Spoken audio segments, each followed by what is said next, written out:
Bonjour tout le monde, je m'appelle Audrey-Anne Loisel et je suis étudiante au doctorat à l'Université de Montréal. Aujourd'hui, je suis venue vous présenter les résultats de mon deuxième chapitre de thèse de doctorat.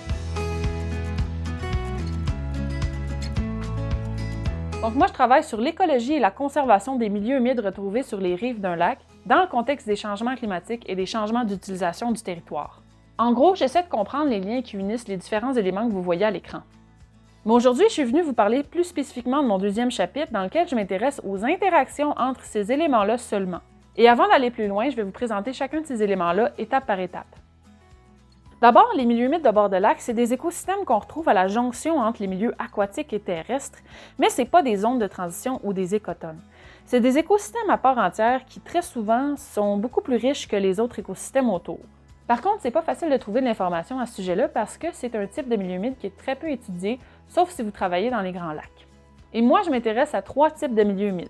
Les tourbières dominées par les éricacées et les sphènes, les aulnaies dominées par l'aulne rugueux, qui est un arbuste, et les frênes dominés par le frêne noir, qui est un arbre. Pourquoi c'est intéressant de les comparer? D'abord parce qu'il y a un lien intrinsèque entre la classification des milieux humides et la quantification de leurs fonctions et services écologiques. Par exemple, le stockage du carbone peut se faire dans les sols organiques, mais aussi dans la végétation ligneuse. Donc, si on veut conserver cette fonction-là, une tourbière boisée, c'est clairement une meilleure cible qu'un marais. Ensuite, c'est aussi à cause de la loi sur la conservation des milieux humides et hydriques. En gros, ce que la loi vise, c'est d'éviter de restaurer des tourbières pour stocker le carbone, alors que ce dont on aurait vraiment besoin, c'est des marais pour filtrer l'eau. Donc, ça implique qu'on connaisse les différences entre les tourbières et les marais. Mais encore une fois, il y a très peu d'études qui comparent les fonctions et services écologiques entre différents types de milieux humides. Soit on les amalgame en une seule catégorie, soit on étudie juste un type, ou soit on étudie juste une fonction ou service écologique. Puis des services, il y en a beaucoup, et on les classe en 4 grandes catégories. Il y a les services de support, comme le support à la biodiversité, les services culturels, comme les activités de récréation, les services d'approvisionnement, comme la pêche, et les services de régulation, comme le stockage du carbone. Et souvent, quand on étudie les fonctions et services écologiques, on ne peut pas tout quantifier parce qu'il y en a beaucoup. Donc, il faut se demander, est-ce que les données sont accessibles? À quelle échelle est-ce qu'on travaille? Et qu'est-ce qui est pertinent à étudier en fonction de mon contexte géographique et socio-économique? Et encore une fois, c'est très rare qu'on ait des études qui comparent un grand nombre de fonctions et services écologiques. La biodiversité est particulièrement mal étudiée parce que c'est une métrique qui demande beaucoup de temps, d'argent et d'expertise à quantifier. Donc souvent, on va opter pour des méthodes de type proxy. Les proxys, c'est souvent d'utiliser des catégories d'utilisation du territoire pour quantifier des fonctions et services. Par exemple, on va dire « plus j'ai de diversité d'utilisation du sol dans une région, plus j'ai de biodiversité ». Mais le problème avec ces méthodes-là, c'est que ça assume beaucoup de relations sans les quantifier, puis que la marge d'erreur est quand même assez grande. Il y a d'autres méthodes qui sont plus précises et qui vont se baser sur l'agrégation de plusieurs indicateurs en équations mathématiques. Donc là, on multiplie A par B et on divise par C. Mais le problème avec ces méthodes-là, c'est que personne n'utilise les mêmes équations mathématiques, puis c'est souvent basé sur l'avis des experts plutôt que sur des données. Bref, ça rend la comparaison entre les études presque impossible.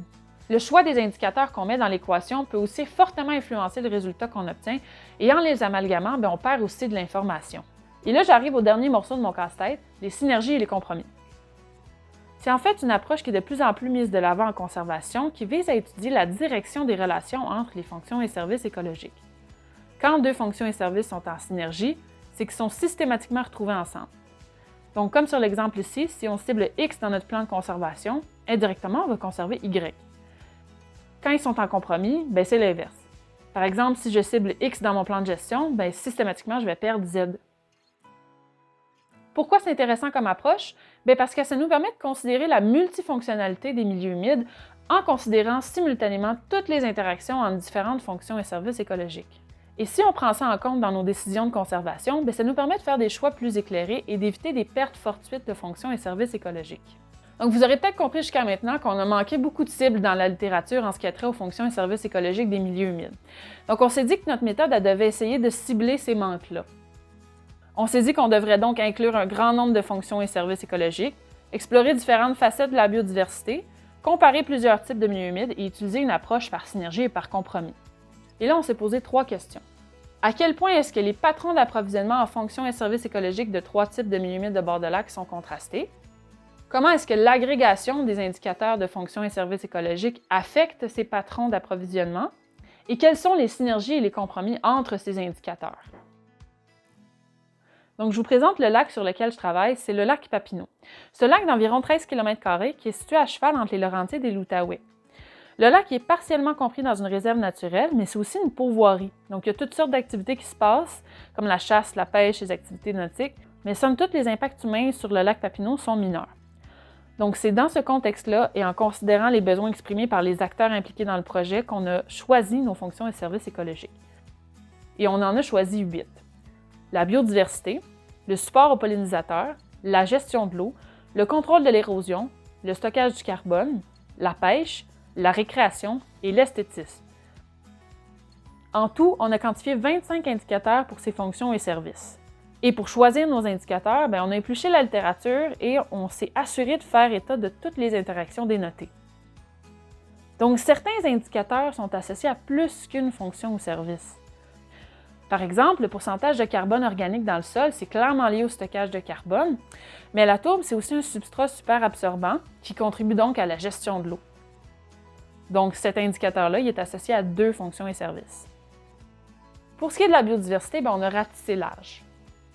On a quantifié la diversité taxonomique des plantes, des oiseaux, des poissons, du zooplancton et des insectes chanteurs, en plus de quantifier la diversité fonctionnelle de 4 de ces groupes-là. On a quantifié aussi l'abondance d'espèces rares puis la diversité d'habitats. Donc, à la question « Qu'est-ce qu'on choisit? » nous, on a répondu « Toutes ». Et en tout ça, on l'a fait pour nos 3 types de milieux humides, pour un total de 37 milieux humides échantillonnés. Pour analyser nos données, on a utilisé une analyse en coordonnées principales. Et ça nous a permis de voir si nos 3 types de milieux humides étaient similaires ou différents en fonction de nos 25 indicateurs. On a identifié le centroïde de chaque type de milieu humide et c'est ça qu'on a utilisé pour comparer l'apport de différents indicateurs par type de milieu humide. Donc, on a calculé l'angle entre les centroïdes et chaque indicateur avec des similarités de cosine. Plus l'angle est aigu, plus la corrélation est forte, plus l'indicateur est en synergie avec le type de milieu humide. Puis c'est l'inverse pour les angles obtus, qui représentent des compromis, puis les angles droits, eux, représentent une absence d'interaction. Enfin, mais pour savoir si les indicateurs utilisés pour quantifier un même service étaient en synergie ou en compromis entre eux, on a comparé les similarités de cosine entre chaque paire d'indicateurs. Donc, vous voyez ici les résultats, d'abord des similarités de cosine entre chaque indicateur et chaque centroïde de type de milieu humide, donc les tourbières, les aulnaies et les freinets. Et à côté, vous avez la représentation visuelle de la PCOA. Donc, on voit rapidement sur le graphique que nos 3 types de milieux humides sont bien séparés. Et ces différences-là se remarquent encore plus en détail avec les similarités de cosine. D'ailleurs, les tourbières semblent être en opposé miroir avec les freinets. Chaque type de milieu humide maximise différents indicateurs.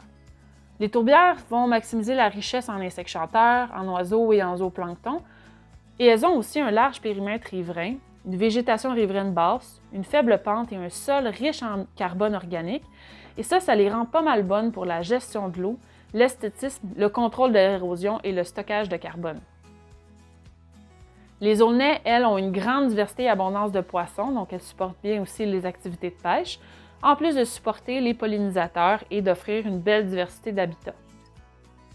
Finalement, les freinets, elles, soutiennent particulièrement la diversité des plantes, stockent beaucoup de carbone dans la canopée et offrent une bonne protection contre l'érosion avec une végétation riveraine qui est très haute. Par contre, ça les rend moins appréciables visuellement parce qu'ils ressemblent beaucoup à des forêts plutôt qu'à des milieux humides. Donc, vous l'aurez compris, la biodiversité part dans tous les sens et chaque type de milieu humide n'en supporte pas les mêmes aspects. Donc, ce n'est pas un service qu'on peut résumer avec une seule métrique. Et si maintenant on prenait l'indicateur qui score le plus haut pour dire si un type de milieu humide est bon ou pas pour nous rendre un service, ce qu'on verrait, c'est ça. Donc, on a un apport qui est différent, mais qui est fort pour tous les types de milieux humides pour beaucoup de services. Par contre, si là, à la place, on agglomère tous les indicateurs ensemble en une seule moyenne pour chaque service, là, on obtient ça. Donc, on vient changer les patrons d'apport en fonction des services et dans certains cas, on vient même inverser les relations qui passent de positives à négatives. Donc, ça nous montre qu'en agglomérant des indicateurs qui sont censés nous dire la même chose, ça peut mener à des pertes d'informations et à d'importants biais. Finalement, mais si on regarde toutes les paires d'interactions entre nos 25 indicateurs, ça donne ça. C'est beaucoup d'informations, mais en gros, ce qu'il faut remarquer ici, c'est que les indicateurs de certaines fonctions et services sont en synergie, alors que pour d'autres, ce n'est pas le cas. Par exemple, toutes les paires d'indicateurs qui sont associés au support aux pollinisateurs, au stockage de l'eau, à la récréation et à la pêche sont en synergie entre eux, donc sont en bleu. Ça veut dire que ces fonctions et services-là sont robustes au choix d'indicateurs. Donc, si on avait à choisir un seul indicateur pour quantifier ces services-là, on aurait des résultats similaires, peu importe notre choix. Par contre, quand on regarde ce qui se passe pour la biodiversité, le contrôle de l'érosion, le stockage du carbone et l'esthétisme, là, on a un mélange de rouge puis de bleu. Donc, des synergies et des compromis. Pour ces fonctions et services-là, le choix d'indicateurs a des conséquences directes sur la quantité de fonctions et services qu'on va calculer.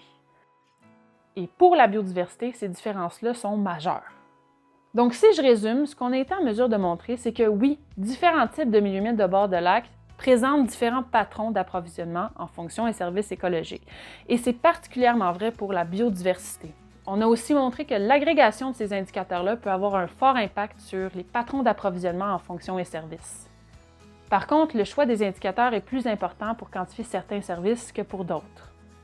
Et ça me permet de conclure que notre façon d'étudier les fonctions et services écologiques des milieux humides, ça peut avoir un fort impact sur notre façon de gérer ces écosystèmes-là. Donc, si on veut bien appliquer la loi sur la conservation des milieux humides et hydriques, il faut améliorer nos connaissances sur les fonctions et services écologiques que nous rendent ces écosystèmes. Merci de m'avoir écouté, puis je vous souhaite un bon symposium.